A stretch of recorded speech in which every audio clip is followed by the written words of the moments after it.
ನಮಸ್ಕಾರಗಳು. ಅಪ್ಪ, ಉಪಸರ್ಗಗಳು ಎಂದರೇನು? ಒಳ್ಳೆಯ ಪ್ರಶ್ನೆ ಮಗಳೇ. ಇಂದಿನ ಪದಪಯಣದಲ್ಲಿ ನಾವು ಉಪಸರ್ಗಗಳ ಬಗ್ಗೆ ತಿಳಿದುಕೊಳ್ಳೋಣ.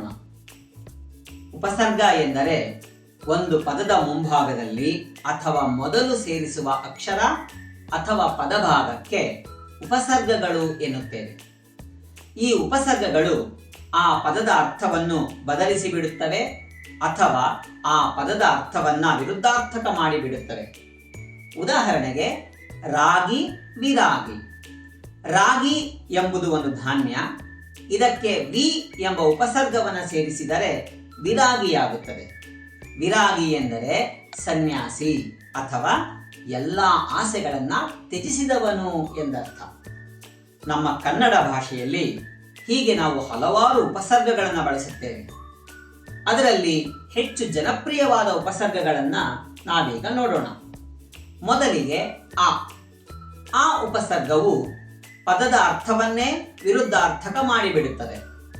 ಉದಾಹರಣೆಗೆ ಜ್ಞಾನ, ಅಜ್ಞಾನ, ಪರಿಚಿತ, ಅಪರಿಚಿತ, ನಾಗರಿಕ, ಅನಾಗರಿಕ, ಯೋಗ್ಯ, ಅಯೋಗ್ಯ, ಸಾಧ್ಯ, ಅಸಾಧ್ಯ. ಇನ್ನೊಂದು ಉಪಸರ್ಗ ನಿ ಅಥವಾ ನಿರ್. ಗುಣ, ನಿರ್ಗುಣ, ಭಯ, ನಿರ್ಭಯ, ಆಕಾರ, ನಿರಾಕಾರ. ಇನ್ನೊಂದು ಉಪಸರ್ಗ ದು ಅಥವಾ ದುರ್. ಉದಾಹರಣೆಗೆ ಅಹಂಕಾರ, ದುರಹಂಕಾರ, ಚಟ, ದುಶ್ಚಟ, ಬುದ್ಧಿ, ದುರ್ಬುದ್ಧಿ, ಗುಣ, ದುರ್ಗುಣ. ಇನ್ನೊಂದು ಉಪಸರ್ಗ ವಿ.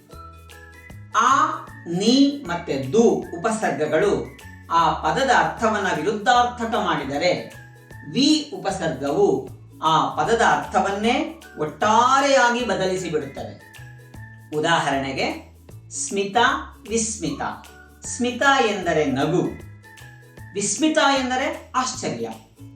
ನಯ, ವಿನಯ. ನಯ ಎಂದರೆ ನುಣುಪು, ವಿನಯ ಎಂದರೆ ವಿಧೇಯತೆ. ಜ್ಞಾನ, ವಿಜ್ಞಾನ. ಹೀಗೆ ಕನ್ನಡ ಭಾಷೆಯಲ್ಲಿ ಹಲವಾರು ಉಪಸರ್ಗಗಳಿವೆ. ನೀವು ತಿಳಿದಿರುವ ಉಪಸರ್ಗಗಳನ್ನು ಕಾಮೆಂಟ್ಸ್ ಮೂಲಕ ತಿಳಿಸಿ. ಧನ್ಯವಾದಗಳು.